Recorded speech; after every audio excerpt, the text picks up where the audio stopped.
Hello guys, I thought we'd do a little change of scenery today. I'm in my backyard, burning some brush, kind of fire pit we've got here. I just want to take some time to do a kind of a channel update. The last time I did a channel update, I was almost forced to because of my being sick and all. But I thought, it's probably a good idea just to kind of let you guys know what's been going on, what's coming up. It's been kind of a busy spring for me. Yeah, you saw the unboxing of the Forge World order I picked up, and that was a lot of fun. Still working on the Malcador. In the meantime, and since then, I also was able to pick up a couple collections. One was a small dark elf, wood elf collection, and the second was a fairly large dark elder army. It had already been kind of picked over by a couple other buddies down at gaming, but I was able to get three Ravagers and three Raiders and a couple Ravagers out of it. Already built and primed, so I had to do a little bit of conversion work to kind of make it fit my image for my Exodites. But I ended up with, the set included like 40 Cabalites, 40 Witches, 10 Incubi, some Hellions, 12 Reavers. I actually used the Reavers in the tank shot battle in my list. It was actually, it pretty well rounded out a lot of the pieces I was missing out of my Independent Clans Exodite army. Didn't have everything, but one of the beautiful pieces of it was actually 5 Cold One Knights. And I just put up the video recently about my Dragon Knights. And so now those are the 5 Knights I'll be building to kind of add the Dragon Glaive Armed Warrior, as well as another set of 3 Knights who will, one of them is going to have a heavy, probably be the equivalent of the heavy venom cannon, so that's what I call the Drake Venom cannon, or Drake Venom projector. But anyway, I'm going to use that trio as the core of my, I forget what you call it, the artillery node formation that Tyranid have for my Dragon Master Codex.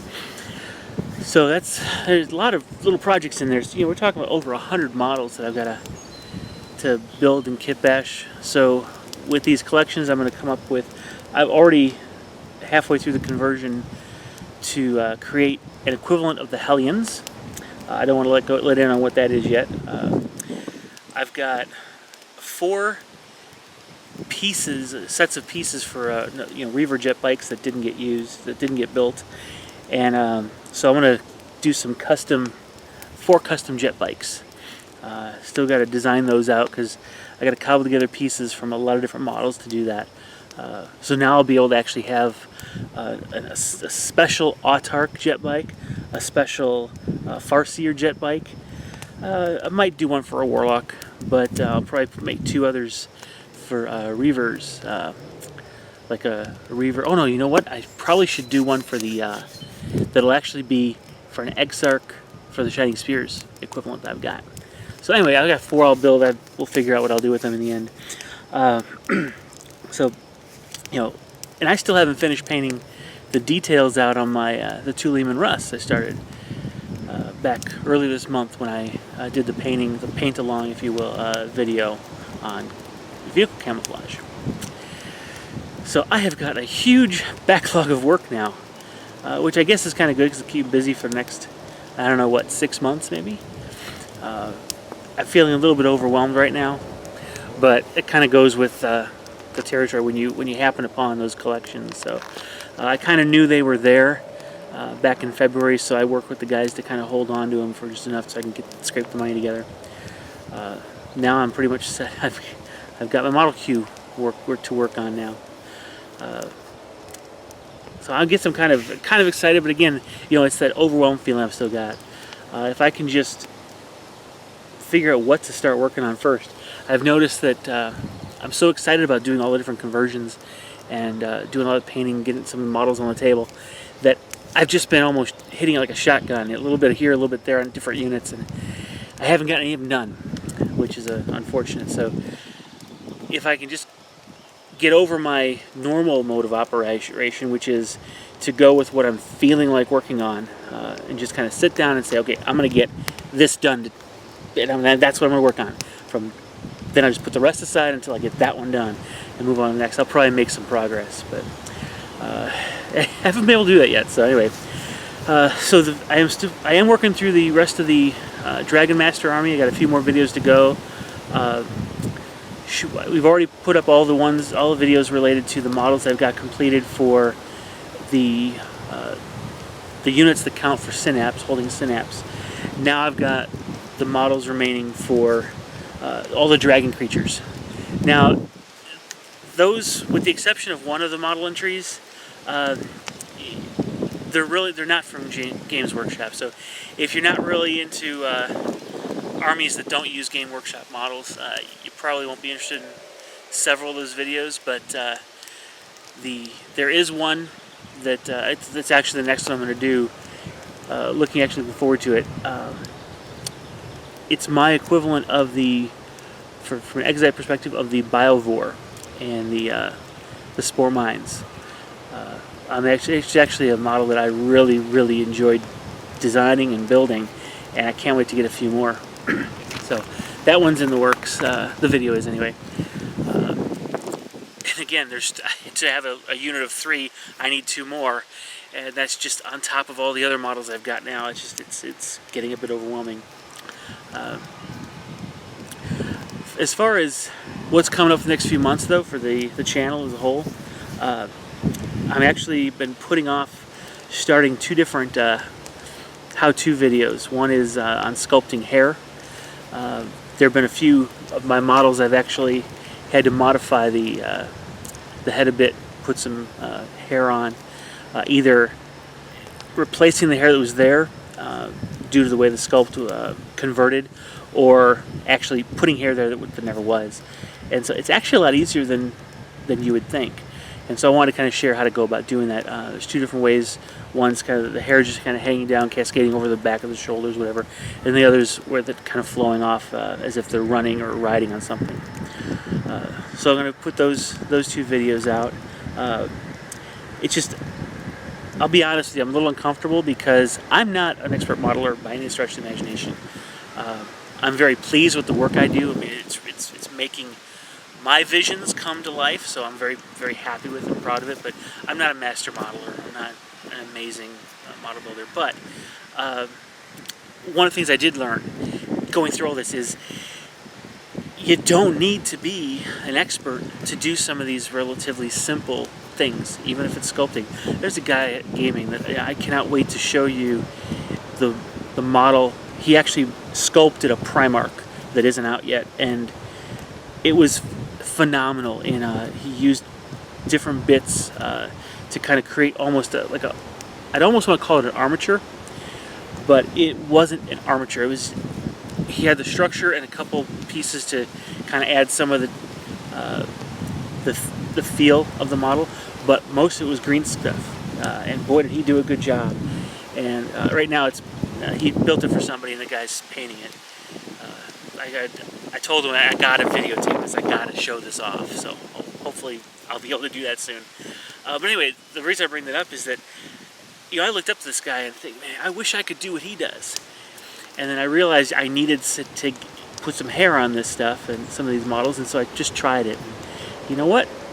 It wasn't as hard. Now, granted, it's not as good as what he does, but still, it was very passable. Very, very good for the tabletop. Matter of fact, with the right shading and all, it's better than a tabletop standard, at least to my eyes. So I want to be able to put these videos out to encourage modelers who've never done it before to go ahead and try it. It's not as easy. It's not as hard as you think, and you may be able to use a couple of these techniques to kind of customize your own models. So that's what's coming down the pipeline. There's another set of how-tos on some terrain that I want to make. I've already started making some of the terrain pieces, and I just want to finish them out. So I've got a kind of a piece to show you here. Here's what we're trying to build, and then go about here's how you build it. It's a very, very cheap way of getting some real nice primitive buildings, I think. So that's coming down the pipeline. Let you know a little secret. well, it was last year about this time, I started working on a narrative campaign, not for the channel. The channel didn't exist back then. I wasn't even thinking about a channel back then. But I just like being a game master, and I miss the old D&D days and such. So I thought, you know what? There's some really cool narratives that I've seen. Maybe Wargaming does some, but they're not quite my style. I guess I shouldn't say that. Their large planetary tiles one that they just finished half a year ago, that wasn't my style. But some of these other more tightly woven storylines, those are more my style. So I thought, well, I'm going to write something like that.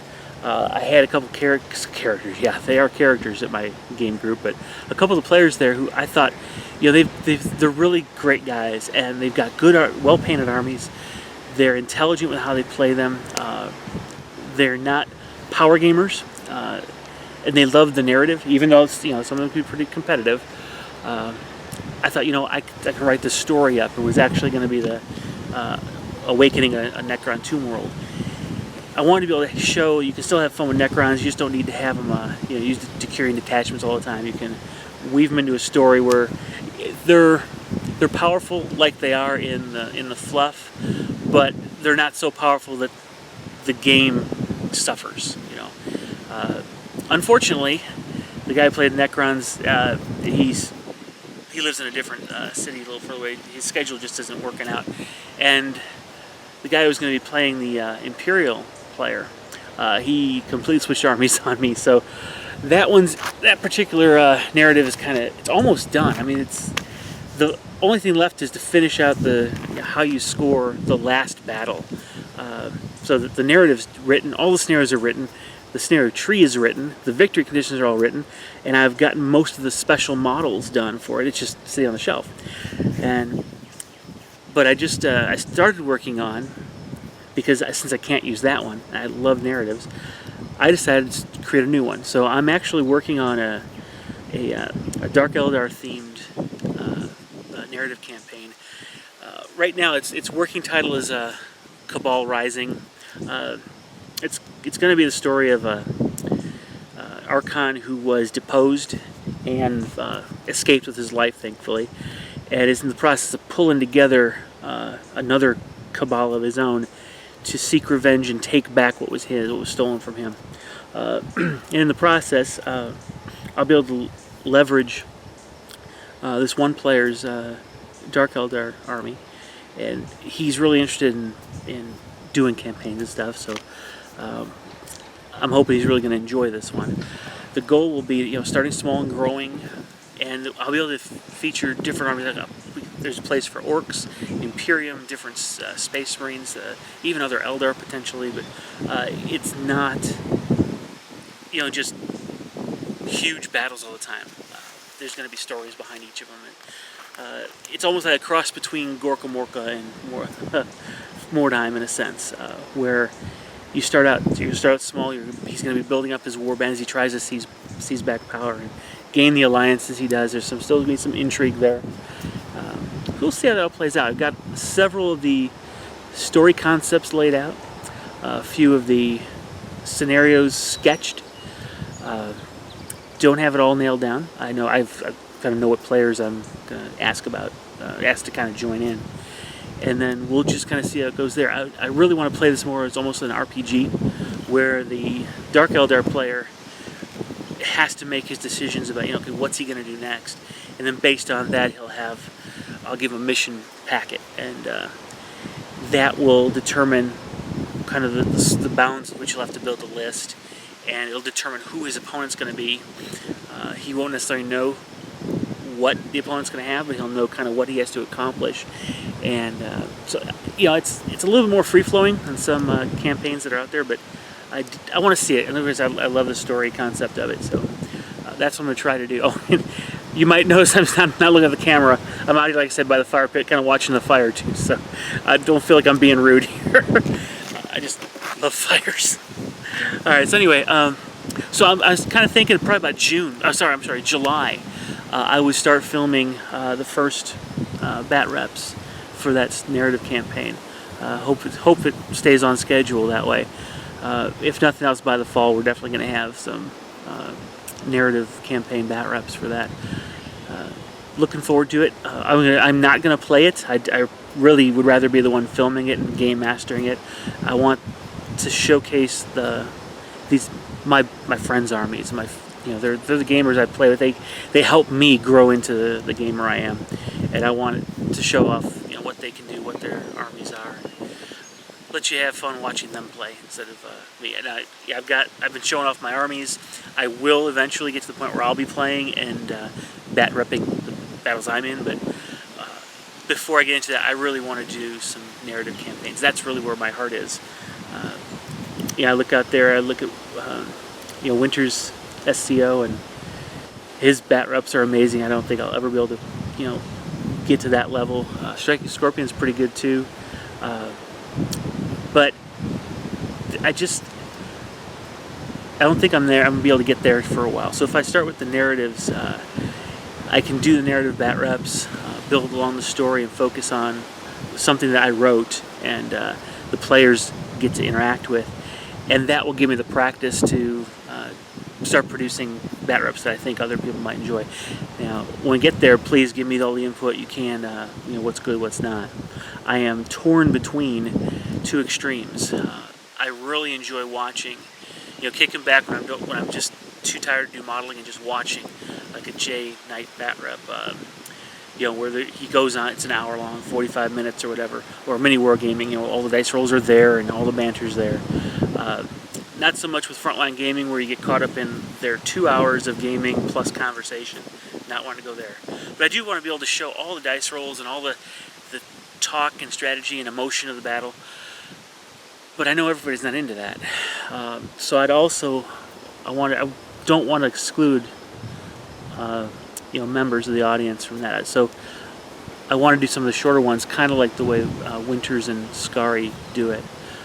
Both of them kind of do turn-based summaries.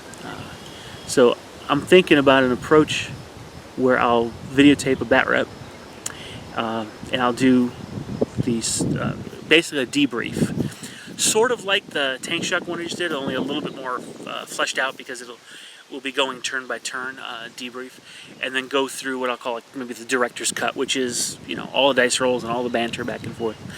So that way we've got a 20-minute short version for most audiences, and then the longer hour 15-minute long videos for those who enjoy those type of videos. So that's kind of where I'm thinking the bat reps are going to eventually end up. That's another reason I'm kind of waiting to do those. So next couple weekends are going to be kind of full for me. So the Academy will be coming out a little bit early. Actually, the night I'm recording this, I'm actually going to be publishing the next edition of the Academy, and because I won't be able to be with internet access on the weekends when I normally publish on Saturdays.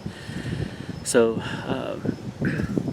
the Academies are going to get a little bit more, man, I don't know what word to use. I almost want to say theoretical.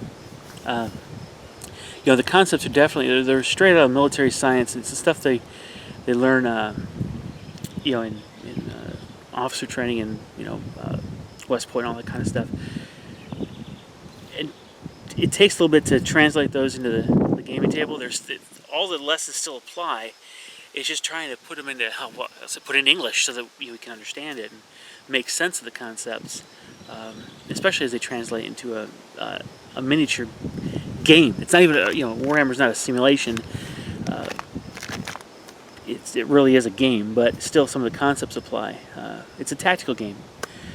So these are going to be a little more theoretical, and I'm hoping they come across a little bit more, intelligently, that you can understand them.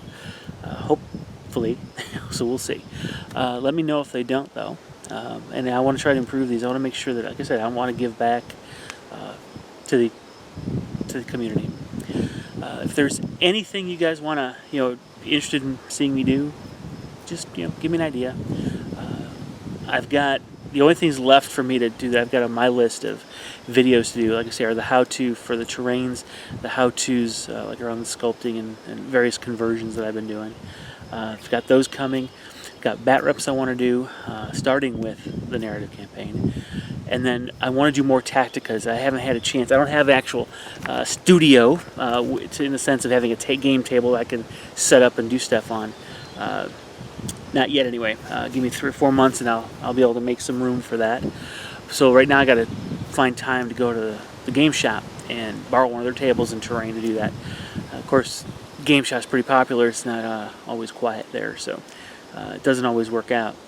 So tacticas are a little slow in coming, but that's the only other type of video that I'm thinking about doing. So if there's other video types you guys want me to maybe explore doing, I'm open to suggestions. This is all new to me. I'm enjoying what I do. I'm not usually this open. I'll tell you, I'm more of an introvert than anything else. But I have been enjoying putting this out there. And the feedback's been great. I really appreciate you guys. There's not a whole lot of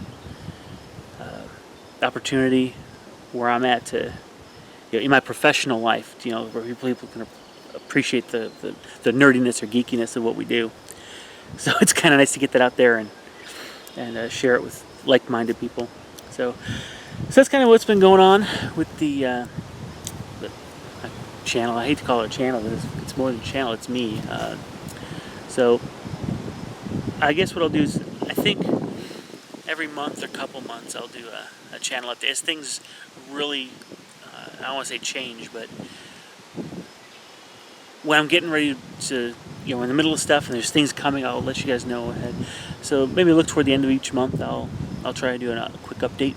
Nothing major, I don't think, but one thing I like to put in front of you guys. I was watching a video recently of a guy just building a kit of his, and the camera was just focused on his workspace just as he was building, and he was just kind of talking various things. And I'm wondering if that wouldn't be something that would be of interest. When I first did the how to paint the tank camouflage, I did not expect it to take so long, the videoed part. I expected it to be relatively straightforward and simple to explain and demonstrate. Instead it took almost an hour to do on camera, to do it on. It blew my mind. It almost became, and that's why I started calling it paint along.